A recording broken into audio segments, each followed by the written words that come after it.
Hi everybody, it's Christina from Pretty Distressed. In today's video, I'm going to do a beginner's guide to flipping furniture. I'm actually gonna buy my pieces on Marketplace, flip them, show you how to choose things that are going to sell, and then I'm actually gonna sell them on Marketplace. So I'm gonna walk you through the whole process.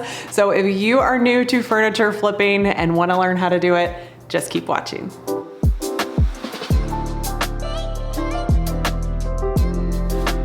Here are my mismatched end tables I got off of Marketplace. If you are starting out flipping, this would be a great small project for you to get your feet wet and see if you can sell it.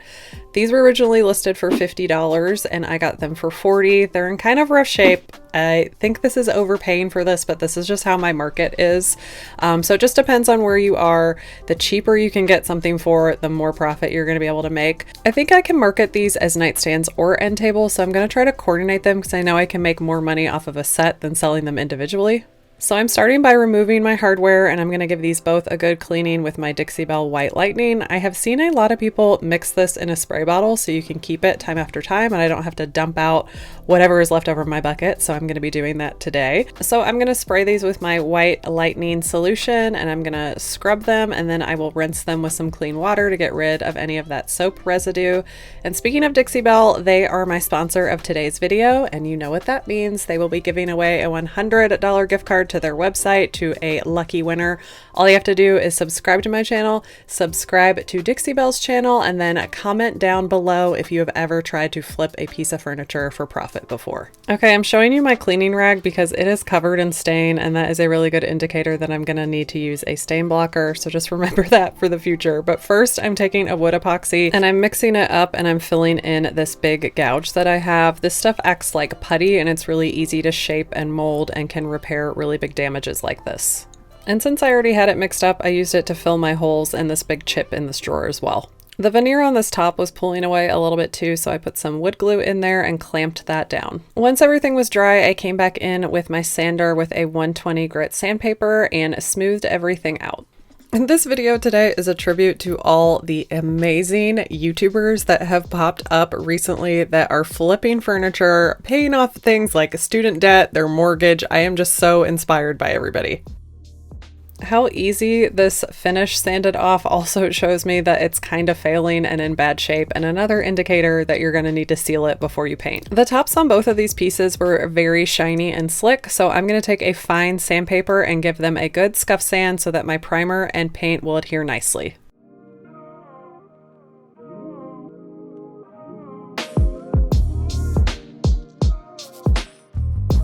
And then before I prime, I want to make sure all that dust is gone, so I'm using my mister bottle and a shop towel to remove all that dust. And while I was prepping, I found this cool stamp that told me this was made in 1970. I love little surprises like that. And I'm going to sand the inside of these drawers just to make them look nice and fresh and get any marks and scuffs off of them. And my last step in prep is I'm going to prop these up on my painter's pyramid so that my pieces don't stick to my tarp. So since I can tell this piece is a bleeder, I am going to be using Boss as my primer. What's great about Boss is it comes in 3 colors, gray, clear, and white. Since I'm going with a light color, I am going to use the white version.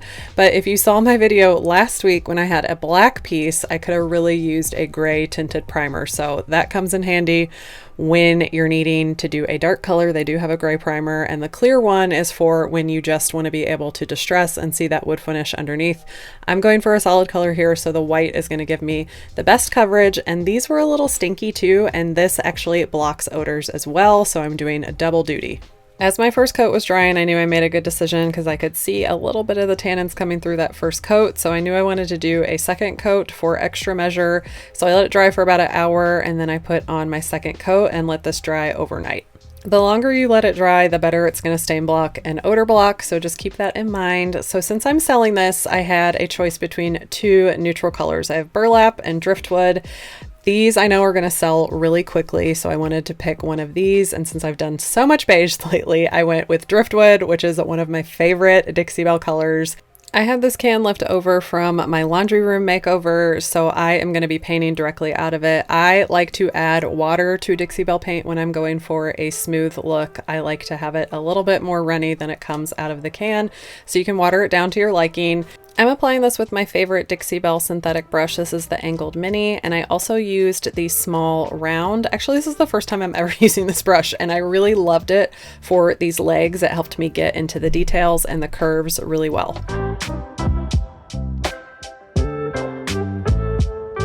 When I'm doing tops, I like to take the shortest angle possible, so I'm going from side to side so that I can get some long strokes all the way across. Then when I get the top done, I go around and make sure the edges are nice and smooth. And of course, I had to jump over and paint the other table. And this is my new favorite step, to take one of these red Surf Prep rad pads and just smooth out the top for any of those little imperfections or dust bits that might have gotten in my top. For my second coat, I'm using a new can, so I did pour that in here. And for my second coat, I like to add even more water than I add on my first coat, because with this paint down, it's gonna absorb a lot more into the actual paint that you put on. And I just like having a thinner coat that I can spread out more.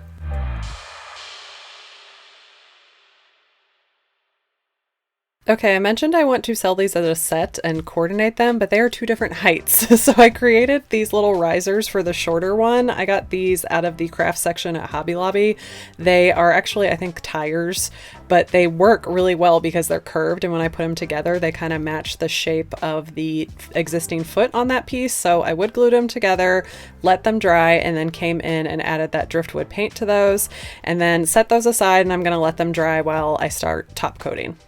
For top coat, I selected the satin clear coat. You normally see me work with flat because that's the type of furniture that I like, but satin gives you just a little bit more protection, and I think it's more universally liked. This seems to be everybody's favorite finish if you're looking for like a mass favorite. So that means it's probably going to sell a lot quicker if I do it in a satin finish. This one is super forgiving too, so if you're a beginner, I find this is the most forgiving top coat. It goes on white, but it dries clear and beautiful, no yellowing, and it really levels out and hides your brush strokes.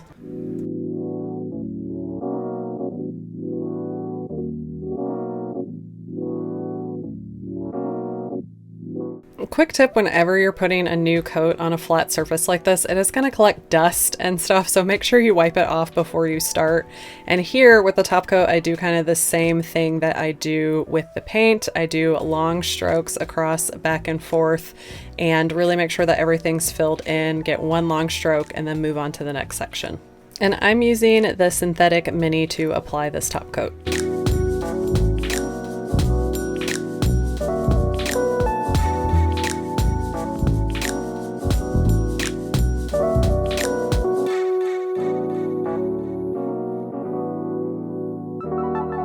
So before I apply that top coat to my second nightstand end table, I am going to add my little feet now that they're dry. So I'm just sticking a wood screw in that hole and attaching them to each leg.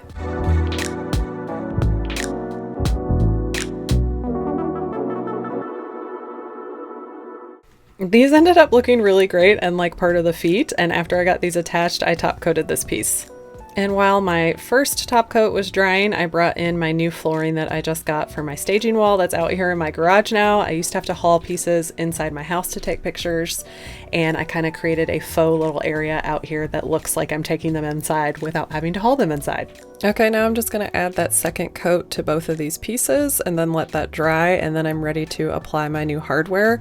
I got these cute little library card pulls from Amazon. They were really affordable, so I made a little template to put these on the drawers. I'm going to put them on both pieces so that they'll coordinate.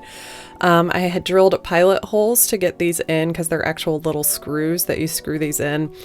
And I don't know if I will recommend these because these were very temperamental, and I did like a lot of work to make sure that they were going to be even and level. And then when you go to screw them on, those little screws are just really hard to get in, even with pilot holes. So they kind of didn't end up perfect and completely level like I planned and wanted to. So I don't know if I'll be using these again. They were cute, but they were very temperamental. Now that my pieces are done, I'm gonna stage them up. So I'm just adding some decor to them to make them look finished and complete. If you don't have a staging wall like this, just bring them inside, find a blank wall and stage them in there. Try to do it next to a window so you can have some good natural light. Staging makes such a difference in showcasing your pieces, and if you don't have a fancy camera like me, phones work great. Just make sure, again, that you have lots of good natural light. So now that I have all my pictures taken and uploaded, I want to get a price for my piece, what I want to list it for. So I've pulled up my furniture pricing sheet, which is a free download on my website, which I will include down in the description box. But it basically has one side with my product, everything I've put into it, from what I paid for the end tables to all the paint that I use, the hardware. And then I tack on like $5 to every project just to help pay for my brushes and sandpaper and little odds and ends. And then on the other side, I do all my tasks. So the planning, the cleaning and prep, the prime, the paint, the top coat, how many hours that took me. And then I multiply that by my hourly rate that I give myself, which is $30. You can set that yourself. So that adds that all together and gives me a suggested price of $233. So I'm gonna take that and I'm gonna list it, I think, for $250. So I'm gonna just list this on Facebook Marketplace because for me, it's like the safest way to list things. And I've had success at it, so I don't really go anywhere else besides here. And I'm just gonna create a new listing. I'm gonna upload my pictures. I always talk about the dimensions, that they're completely refinished, what color they're painted, what kind of top coat they have, if they have new hardware. So I put all the pickup details in there, how I want to be paid, and I've started asking for a deposit to hold things, a non-refundable one, so that I only get serious inquiries. And then I put like all my beautiful glamour shots that I've done, but then I also just take shots with my camera of the drawers and the drawer, like how they're attached so that people can see that it's in good shape and the inside of the drawers are in good shape. And I'm gonna post this and we're gonna see if it sells. Now, before I give you an update on if they sold or not, I just wanted to do my before and after. So again, here is what my little mismatched nightstands and tables looked like, 2 different heights before, and here they are now. I really like the way these turned out. I love how they're coordinated and nice and neutral now, and I hope they will find a new home with someone who really loves them too. And I can't believe how easy it was to get these to the same height, and you can't even really tell that I did anything to them. Okay, bad news. I didn't sell them in 2 days, which is pretty normal. It usually takes me a week or 2 weeks to sell something. And if I sell it really quickly, then that usually means that I have priced it too low. So don't take that first lowball offer, hang on to it for a little bit. If it doesn't sell in a couple of weeks, then you can lower your price. So hopefully I will have an update for you guys soon. This has been saved a lot of times and viewed a lot of times. So I'm hoping the right buyer is gonna come along. I will let you know how that all turns out. Make sure you check out some of my other projects before you leave. I will be back next week with another furniture makeover. Thanks for being here, you guys, and I will see you next time.